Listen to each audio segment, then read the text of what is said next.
Good morning. I'm really excited to lead this assembly. I just wanted to start off with an amazing piece of, I would actually call it artwork, but it's not a painting, which is something usually that I would introduce in one of my assemblies. But in fact, I've actually got what's called a diamond skull. This is an actual piece of art that's been created by Damien Hirst. I've actually seen this in real life. I bought tickets, gosh, it must have been about 10 years ago. And I went to, at the time, I believe it was kept at the Tate at the time, and they had an exhibition where they had this. And I got to see this skull made of diamonds in real life in this dark room. And it was really, really impressive. So Damien Hirst is a huge artist and very well known. And this piece of artwork, it was part of the Young British Artists movement, and it's actually made of 8,601 diamonds, and it includes a huge diamond right here on the front, if you can see my cursor. It cost £14 million to create, which is absolutely crazy. But it's quite controversial to have a skull, which means death, and then you've got these shiny, amazing diamonds, which when you look at them, you think nice things, and it kind of glamorizes death, which is actually quite controversial. In the background to the PowerPoint, I've included a piece of music by a composer called Johann Pachelbel, and he wrote this song, and it is called Canon, and it's been played in D major. You could tell it was very serene, which means it was very calm and peaceful, but it actually was really joyful and exciting to listen to. And it's probably one of the most widely performed pieces of sort of that, Baroque music in the world. It's sometimes known as the wedding song. So I did a quick little Google, and actually that came up. So it is known as the wedding song, which is pretty cool. So my assembly today is called Your Character and Mutual Respect. And I led this assembly last year. Clearly it was different because I was able to do it in person, and I've changed it slightly for this year, but I've kept a lot of the themes the same because the core values within this assembly are really important. And I'm going to need your tutor to help me out here. So I'm going to go through two different scenarios, and I want to know, what would you do in these scenarios? Scenario number one. Imagine you have two students and they go to walk up the stairs, and let's call these two students Jonathan and Anita. Now imagine that Anita is walking behind Jonathan. They're both going up the stairs, but Anita is walking behind Jonathan. Jonathan accidentally trips and stumbles. This makes Anita then bump into him. I'd like your tutor to pause the assembly and ask you, how should Anita react? So I'm hoping that you will have come up with a scenario that is the kindest scenario. However, sometimes realities in situations like this aren't always the kindest reaction to have. So my scenario number two is this. Imagine a group of Year 7 students, they're playing football on their side of the playground, and this has happened loads this school year. Accidentally, one of the Year 7s, they kick their football over to the other side of the playground on the Year 9 bubble. So Year 7s lost their football to the Year 9 side. Instead of just kicking it back, instead the Year 9s decide, we're going to play with this football and we're not going to return it. And as Year 9 know, after the whistle, I confiscate footballs.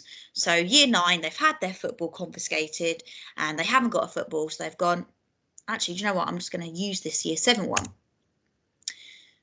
Now, this is not an unlikely scenario. In our academy, this is something that we don't do because we've got really good character.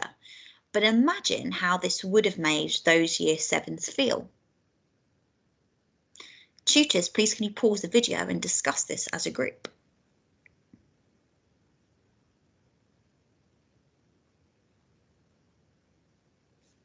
Welcome back. So I've got a video here.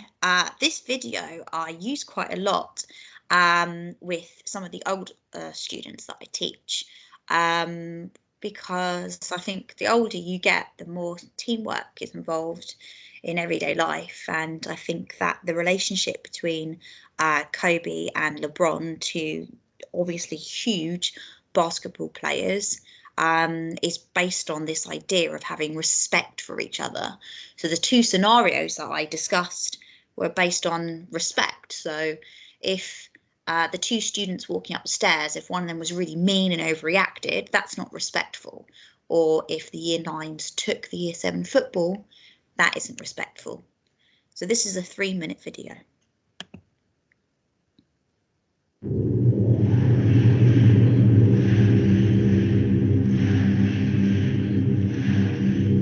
People judge a book by its cover because they don't know that person. He's definitely somebody that you could be around all the time. He's actually 35 years old and has been on this earth longer than people think he has been. That's where that's come from. That's wisdom. We both have the same passion. We just show it in different ways. He takes off like he's jumping off a trampoline off of one leg. I mean, it's the most ridiculous one-leg takeoff I've seen. It's crazy. I got a screensaver for you. LeBron James! No, he didn't! His mid-range jumper is by far one of the best, you know, that we have, if not the best that we have in our league. 2 dribble, pump fake, reverse spin, shot. Bryant spins, puts it up, puts it in. Yeah, I watch it. Yeah, I study it. Oh, you like my look? Hey, I should tuck my shirt out. You got that Kobe Bryant look going. Yeah. Go ahead. He's hilarious. I mean, non-stop though. You know what I mean? Like, it don't stop. Let's go. Let's go. Hello, come on. All that means is get the hell out of the way.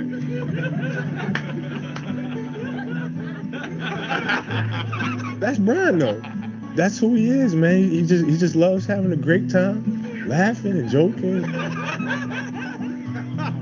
You've been tricking me for 5 years. Gotta figure it out now, Cole. You better change your signal. I'll figure it out. Uh-huh.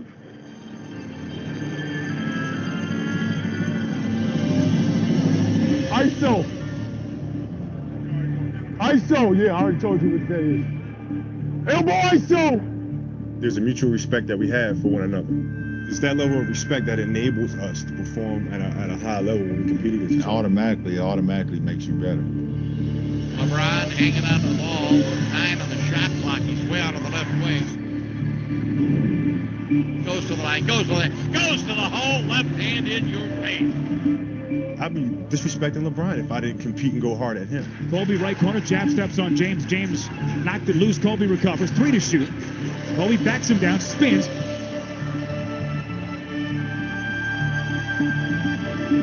Buries it. A thing of beauty from Bryant. We're making each other better, and it's the respect factor that we have for each other. But at the end of the day, we're all ultimate competitors. Yo, what you do, bro? I love you, boy. I love you too, boy. I'm gonna let you now. Come on. Yes, sir.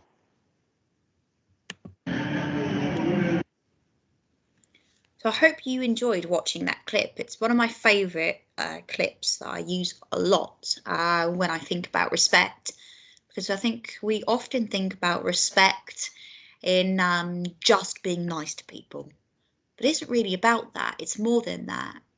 And something that those two players have to do is they have to compete against each other because they're not on the same team, yet they respect each other. And part of that respect is you could be best friends, but if you're in competition with each other, then you both have to perform at your best. And something that we challenge you in school, you'll have all of your teachers that will challenge you. And sometimes that's really difficult. And you're not always going to to have the message that you want to receive, but sometimes it's the right one, and you need to respect yourself enough to receive that feedback, and for all of us to be working together more closely. And in the crazy times and tough times that we've had recently with year group bubbles and having to stay away from different year groups, I think we've all done an absolutely amazing job at being respectful and respecting each other.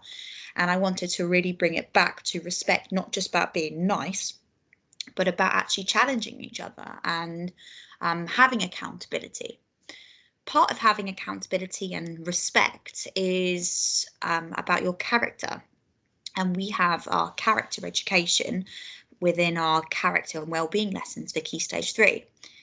And we talk about character a lot, but I suppose the question is, what is your character? What gives you your character traits, and what does it mean? So I've put up a definition here, and I'm going to read it out to you. A trait is a personal quality or characteristic that is personal to you, that makes you the person that you are. We are all unique, which is a great thing to be. However, as you go through life, we believe that you will need certain character traits to ensure that life gives you happiness and fulfillment, so we can all cope with the ups and downs that modern life can bring for everyone. The character traits are what we will try to develop and are trying to develop every day in all of you at the Harris Garrard Academy. So yes, although we have lots of differences, we believe there are some character traits that everyone should have to make them happy and fulfilled. And these are them. Number 1, determined resilience. You're not going to give up. Number 2, aspirational work ethic. That means working hard. So whether you're at school, university, being paid, work hard. Number 3, having moral awareness and tolerance. So that's having manners, doing the right thing. Having emotional capacity and understanding. Sometimes you need to put yourself in someone else's shoes and think, why could they be thinking the way they are? How could I get on board with that and work together as a team? Number 5, fulfillment and enjoyment. This means you feeling happy and content with something. Obviously, we want you to enjoy life to the full, and part of that means enjoying it. So around the school, you will have noticed that we have our character traits poster, and it includes all 5 of these character traits. And these are what we believe are the core character traits that give people happiness and fulfillment. That doesn't mean there are other things about your personality or different quirks that make you unique, but these are the core values that we really believe in. So I'd like you to take a moment to reflect. Your tutor will likely want to pause the video, not just to make me be quiet, but to give you some time to reflect. If I go back to those character traits, some of these you'll be really, really good at, but some you're going to need to put a bit of extra work in to get there. Perhaps you're really resilient and you don't give up, but sometimes you struggle with number 4. You struggle to understand people and to work together as a team and think about them from their point of view. So think about this. I'd like you for tutors to pause this. In fact, you can end it because this is it. But I'd like for you as tutees to think. Just think about those character traits. Think about those basketball players that I showed you. And what could you do differently? And what are you really good at? Thank you very much. Have a wonderful day.